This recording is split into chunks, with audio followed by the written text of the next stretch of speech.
How's it going, guys? Welcome to the video. We are here at the range again, and we got something very exciting to bring you today. We just picked up a new weapon, a new handgun. Want to show it to you guys. We're going to do a little unboxing here, showing what comes in the box, and do a little shooting while we're out here as well. And with that, let's get the video started.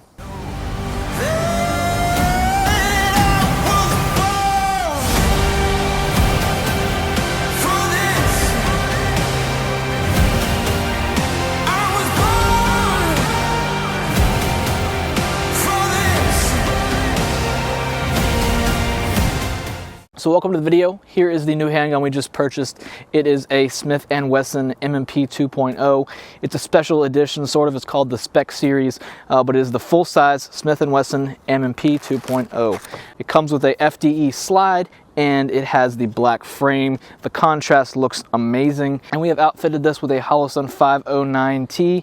This is the fully enclosed Holosun red dot sight for pistols, and I am very excited to use this optic. I've never used it before. We're going to do some testing with it today because this is the first time I've shot it, but this video is going to be focused on the handgun, the M&P 2.0, and then we will move on and do another video later on this optic. I'm going to get the first impressions on this handgun in a second, but first let's get to the rest of the accessories we have here. The first thing here is a knife that it comes with a sheath and a little clip to clip it on your pants if you wanted to carry it. This knife has no serrations on it, but it looks like a very strong and sturdy knife, and just a great, probably all-around survival knife. I'm guessing that was their intentions.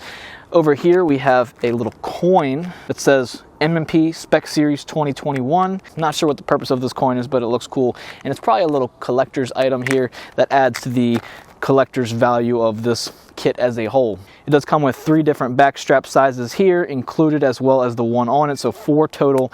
And then you have an extra magazine in addition to the one that comes in it. It's a 17 round handgun, as I mentioned before. So now we've looked at what comes in this box, in this kit with the gun, we're going to take a look at my first impressions on the handgun itself. Now, I've been dying to go shoot this thing, but first I want to go over some of the specs and features that you can find on this weapon here. So let's begin with the magazines. You have 2 17 round magazines that come with this gun, and the first thing to note is that compared to Glocks, if you're coming from the Glock world, you will immediately notice that these magazines just fly out. Some of the Glock magazines, it's like they're in their home and they don't want to leave their home. They don't want to come out very easily. These just like are shooting out of here. They are firing out very quickly and easily, so you're not going to have any problems in a run and gun situation where you would not be able to get this magazine out. They fire out very quickly and easily. Now, moving on to the frame, it has a very nice stippled, aggressive texture on this gun. It's super, super grippy and easy to hold, and it gives me the confidence to know that while I'm shooting this, no matter what happens, my grip is going to stay intact. I will not lose my grip on this gun because it's very, very aggressive, and I see that as a super positive thing. Now, moving on to the trigger, it's very interesting. If you've never shot an M&P before, it's weird for sure, to say the least. The front face of the trigger is rounded, and at first glance, it's very, very odd. I'm not used to that by any means, but then you go and start using it and it feels amazing. It kind of just cups your finger as you press your finger on the trigger, and the trigger itself has a very nice clean break. You pull back to the wall, it's a very defined wall, keep pulling and it breaks immediately. There's no delay, there's no creeping. It's a very quick, snappy break, which I like. Compared to the Glocks, I would say it's on par. It's not necessarily better or worse, it's just a little bit different. That's all I can say for now. Higher up on the frame, we have a little section of Picatinny rail where you can mount lights and such. That's pretty standard on most polymer handguns, but yeah, you can throw on any of your favorite Streamlight or Surefire weapon lights onto there, super easy, no problem. Moving up, we have a ambidextrous slide release on both sides, so depending on how you like to hit it, some people probably are weird and like to do it with their pointer finger here. Maybe that's you, or maybe you shoot left-handed and that's how you do it as well. But for me, it's just nice how much this slide release protrudes from the gun. It's very easy to hit and you don't have to worry about missing it or your finger slipping. It's very easy to use. Moving up to the slide, this here has a FDE finish on it. It looks amazing in contrast with the black frame. I really like the way that looks, and that's what stood out to me and why I purchased this gun in the first place. It pops, it catches your eye for sure. The main feature of this slide is going to be that it has these front and rear slide serrations. Not all guns have that. For Glocks, you have to go all the way up to like a Gen 5 Glock to get those front and rear slide serrations. It's really nice when you go to do things like press check. You check in the gun, make sure there's a round in the chamber. It's super easy when you have grip up front here, and just makes your life a little bit easier having grip in both the front and rear to manipulate the gun however you may need to. And now to the barrel. I've never shot this gun, so I can't comment too much on the barrel, but my expectations is that it's going to be on par, pretty much equivalent to the Glocks, the SIGs, the other popular manufacturers. All the polymer frame guns, their barrels are going to be pretty much roughly similar as far as accuracy, durability, and their lifespan. I don't expect it to be anything different. I expect it to perform, but not to like amaze me in any sort of way. It's going to be standard, average, on par with the others. One thing to note though, this one here does come with the threaded barrel.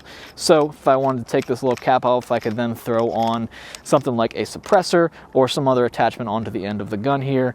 I've never done that myself, but it is a nice thing to have in the event that I wanted to. And hey, it also looks kind of cool if you're into that kind of thing when you got the little threaded barrel protruding from the end there. I don't know. It's a nice little touch. As far as sights, this comes with suppressor height night sights. They are amazing, but I can't use them because I unfortunately cover them up with this optic I put on here. It does cover them so you can't see them at all, but they're there if I needed them. If I wanted to, I could throw off this red dot and use those iron sights. They're there.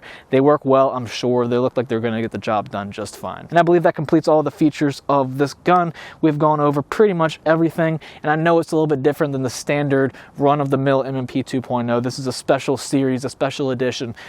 But I'm going to try to review it as best I can to be as neutral as possible as far as those additional features, and most of them really don't even change the form and function and capabilities of the gun. The threaded barrel, the FDE finish, the suppressor height sights, none of that really changes the function and capabilities of the gun as a whole. So we're pretty much just going to assume, and for the purposes of this video, pretend this is a standard run-of-the-mill M&P 2.0. But I've been dying to go shoot this thing, so let's get out there, get some shots downrange, and see how it performs.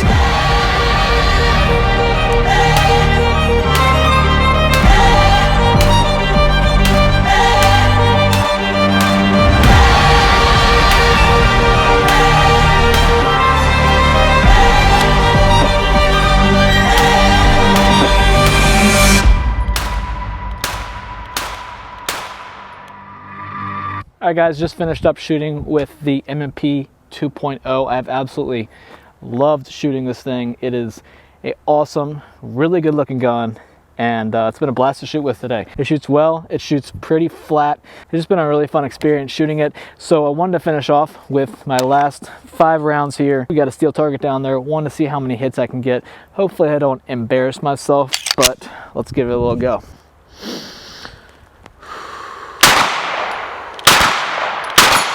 There's a hit. There's a hit. All right, 2 out of 5. Not bad. I kind of rushed those a little bit. But that is the M&P 2.0. Hopefully you guys enjoyed this video. So for me personally, I have been a Glock guy, a Glock fanboy for a really long time now. It's kind of been my go-to, and I haven't really owned much other than Glocks. I went and bought one SIG. I didn't really like it. It didn't really have that wow factor for me. Nothing really impressed me about it a whole lot. So I returned it, and that was that. This is the first time I've really dived out of that Glock realm and gotten something a little bit different. And I'm not upset about it at all. I really like this. It's definitely going to stay with me, stay in my bag. It's a keeper for sure. And I'm going to enjoy getting to know it a little better, getting to shoot a little more, and just seeing how it performs over time and over more and more rounds. So hopefully you guys enjoyed this video and got something out of it. If you want to see more videos like this going forward, subscribe to the channel. We're doing a bunch of videos just like this one on guns, gear, all kinds of accessories. It's a good time. Stick around if you want to check out more. If you enjoyed the video, leave a comment down below. Let me know your thoughts on this gun. Do you have one of these as well? Do you love it just as much as me, or are you considering purchasing one of these and that's why you found this video? Would highly recommend it. It's a really, really solid option for a lot of people out there. And lastly, if you like this video, please leave a like on it. It helps the channel out a bunch. I'll see you guys in the next video. Have a great day.